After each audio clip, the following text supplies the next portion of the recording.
श्री स्वामी समर्थ. तुम्हा सर्वांचं माझ्या चॅनलमध्ये मनापासून स्वागत आहे. तर बघा, प्रत्येक आई वडिलांना आपला मुलगा किंवा मुलगी अभ्यासात हुशार व्हावे असे वाटत असते. म्हणजेच त्यांनी कोणतेही काम केले तरी त्यांची एकाग्रतेने करावे, त्यामध्ये त्यांना यश मिळावे असं जर तुम्हाला वाटत असेल तर उद्या वसंत पंचमीला तुम्हाला एक प्रभावी उपाय करायचा आहे. वसंत पंचमीच्या दिवशी तुम्ही तुमच्या मुलांच्या किंवा मुलींच्या जिभेवर जर हे एक अक्षर जर काढले तर त्यांचा सकारात्मक परिणाम मुलांवर होईल. मुले बुद्धिशाली होतील, त्याचबरोबर मुलांची एकाग्रता देखील वाढेल. हे अक्षर कोणते आहे व कसे काढायचे आहे व कधी काढायचे आहे याबद्दलची संपूर्ण माहिती मी तुम्हाला आजच्या व्हिडिओमध्ये सांगणार आहे. व्हिडिओ पूर्ण बघा जेणेकरून तुम्हाला संपूर्ण माहिती मिळेल. जर तुम्ही चॅनलवर नवीन असाल तर चॅनलला सबस्क्राईब करायला मात्र विसरू नका आणि व्हिडिओला लाईक करायला मात्र विसरू नका. तर बघा, उद्या आपल्या प्रत्येक आईंसाठी खूप महत्त्वाचा दिवस आहे. उद्या वसंत पंचमीला काय करायचं असतं तर सगळ्या महिलांना असं वाटत असतं की माझ्या मुलाने किंवा मुलीने प्रत्येक क्षेत्रात यश मिळावं. सगळ्या आईंना असं वाटत असतं. वसंत पंचमी हा दिवस माता सरस्वतीचं पूजन करण्याचा सगळ्यात महत्त्वाचा आणि प्रभावी दिवस आहे. उद्या आपल्याला काय काय करायचे आहे तर बघा, वसंत पंचमीच्या दिवशी माता सरस्वतीची आपल्याला विधिवत पूजा करायची असते. सरस्वती ज्यांच्या जिभेवर असते तो व्यक्ती संपूर्ण जगावर राज्य करू शकतो आणि ज्याच्यावर सरस्वती मातेची कृपा असते त्याला कधीही कुणीही अडवू शकत नाही, त्याला यश मिळतच. तर सरस्वती मातेची कृपा असावी असं सर्वांना वाटत असतं, कारण सरस्वती माता आणि गणपती बाप्पा हे बुद्धीचे देवता आहे. तर सर्वांनी हा प्रभावी उपाय करायचा आहे. लहानपासनं मोठ्यांपर्यंत जरी तुमचे मुलं असतील तरी सुद्धा तुम्हाला हा उपाय करायचा आहे. आता त्यामध्ये जर तुमचे मुलं बाहेर गावी शिक्षणाला राहत असतील तर तेव्हा काय करायचं तर त्यांनी हा उपाय स्वतः आपल्यासाठी करायचा आहे. त्याचबरोबर ज्यांना कोणाला मासिक विटाळ असेल अशांनी त्यांच्या वडिलांकडून हा उपाय करून घ्यायचा आहे. ह्या वसंत पंचमीला श्री पंचमी तसेच ज्ञान पंचमी देखील बोलतात. याच दिवशी विद्येची व ज्ञानाची देवता माता सरस्वती ब्रह्मदेवांच्या मुखातून प्रकट झाली असे म्हणतात. यामुळे माता सरस्वतीची पूजा केली जाते. तसेच या दिवशी माता सरस्वतीची पूजा केल्याने तुमची एकाग्रता देखील वाढेल. ज्ञानाचे उपासक वसंत पंचमीच्या दिवशी विधीपूर्वक पूजन करत असतात.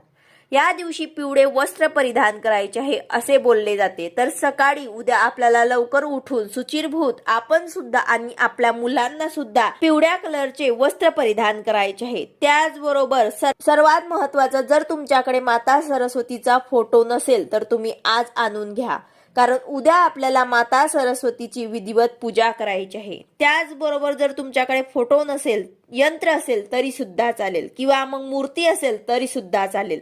फोटो किंवा यंत्र किंवा मूर्ती यामधनं एक तरी जर तुमच्याकडे असेल तरी सुद्धा चालेल. तर तुम्हाला एक पाट घ्यायचा आहे छोटासा किंवा मग चौरंग घ्यायचा आहे. त्यावरती तुम्हाला पिवळे वस्त्र अंथरायचे आहे. थोडेसे तांदळाची रास ठेवायची आहे आणि त्यावर आपल्याला फोटो किंवा यंत्र किंवा मग मूर्ती ठेवायची आहे. जर तुमच्याकडे फोटो किंवा यंत्र असेल तर त्यांची आपल्याला पंचोपचार पूजा करायची आहे. हळदी कुंकू अक्षता फुलं वाहून धूप दीप ओवाळायचा आहे. त्याचबरोबर जर तुमच्याकडे सरस्वती मातेची मूर्ती असेल तर त्यावरती तुम्हाला अभिषेक करायचा आहे. अभिषेक करताना तुम्ही श्री सुक्ताचे पठण करू शकतात किंवा मग सरस्वती मंत्राचा जप सुद्धा करू शकतात. अभिषेक झाल्यानंतर तुम्हाला मूर्तीला स्वच्छ पुसून जागेवर ठेवून पंचोपचार पूजा करायची आहे. तर अशा प्रकारे आपल्याला उद्या तुम्हाला हे पूजन जे आहे ते सकाळीच करून घ्यायचं आहे. त्यानंतर जो काही मी उपाय सांगणार आहे तो उपाय तुम्ही दिवसभरामध्ये कधीही करू शकतात. तर या दिवशी कोणत्याही शुभ कार्य करण्यासाठी सुद्धा आपण सुरुवात करू शकतात. तसेच या दिवशी लहान मुलांचं अन्नप्राशन सुद्धा तुम्ही देखील करू शकतात. म्हणजे तुमच्या घरात जर छोटे बाळ असेल आणि त्याला तुम्हाला पहिल्यांदाच अन्नाचे प्राशन करायचे असेल तर ते देखील तुम्ही उद्याच्या दिवशी करू शकतात, कारण उद्याचा दिवस खूप महत्त्वाचा आहे. आईंच्या दुधाकडून त्याला अन्नाकडे न्यायचे असेल तर उद्याचा दिवस उत्तम आहे. आता आपल्याला आपल्या मुलांच्या जिभेवर एक अक्षर काढायचे आहे, ते म्हणजेच तुम्हाला एम अक्षर हे तुम्हाला मधामध्ये दर्भाच्या काडीने किंवा मग सोन्याच्या काडीने तुम्हाला हा तुमच्या मुलांच्या जिभेवर काढायचे आहे. जर तुमचे मुलं लहान असतील तरी सुद्धा काढायचे आहे, मोठे असतील तरी सुद्धा तुम्हाला हा उपाय नक्कीच करायचा आहे. आता दर्भाची काडी तुमच्याकडे नसेल तर तुम्ही सोन्याच्या काडीने काढा, म्हणजे एक आभूषण, सोन्याचं आभूषण सर्वांकडेच असते, तर ते तुम्हाला मधामध्ये बुडून एम हा तुमच्या मुलांच्या जिभेवरती हा अक्षर आवर्जून काढायचा आहे. हे अक्षर बुद्धी, वाणी, ऐश्वर्य देणारा माता सरस्वतीचा बीज मंत्र आहे. हा बीज मंत्राचा उच्चार करणारा नेहमी विद्वान होतो. म्हणूनच आई वडिलांनी मुले लहान असतील तर आपल्या मुलांच्या जिभेवर हा अक्षर जो आहे तो आवर्जून लिहायचा आहे. तसेच तुम्ही तांदळाच्या भरलेल्या ताटलीमध्ये सुद्धा लहान मुलांकडनं हे अक्षर तुम्ही काढू शकता. त्याचबरोबर तुम्ही ओम, श्री हे अक्षर देखील काढू शकतात. त्यामुळे मुलांचा बौद्धिक विकास चांगला होतो. मुलांनी ह्या दिवशी शिक्षणाला सुरुवात केली तर मुलांना माता सरस्वतीचा आशीर्वाद मिळतो. हा आशीर्वाद मिळाल्यामुळे त्यांची वाणी शुद्ध होते, तसेच त्यांचे अभ्यासात मन देखील लागते आणि त्यांची प्रत्येक क्षेत्रामध्ये प्रगती होत असते. त्यांना प्रत्येक क्षेत्रामध्ये यश मिळत असते.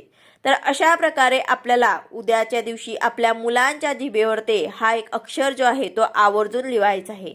त्याचबरोबर उद्या आपल्याला 11 माळी श्री स्वामी समर्थ या मंत्राचा जप सुद्धा करायचा आहे. तेच तुम्हाला एम हा मंत्र जो आहे तो सुद्धा तुम्हाला 108 वेळा तरी तुम्हाला जप करायचा आहे. तर अशा प्रकारे साध्या आणि सोप्या पद्धतीने तुम्हाला सरस्वती माताचं पूजन सुद्धा करायचं आहे आपल्या मुलांकडनं. त्याचबरोबर त्यांच्या जिभेवरती तुम्हाला हा एक अक्षर सुद्धा काढून घ्यायचा आहे. त्यामुळे तुमच्या मुलांच्या बुद्धीमध्ये वाढ होईल, तशी स्मरणशक्ती सुद्धा त्यांची वाढेल आणि माता सरस्वतीची कृपा त्यांच्यावरती राहील. व्हिडिओ आवडला असेल तर लाईक करा, शेअर करा, सबस्क्राईब करा. भेटूया अशाच नवीन व्हिडिओ सोबत. श्री स्वामी समर्थ.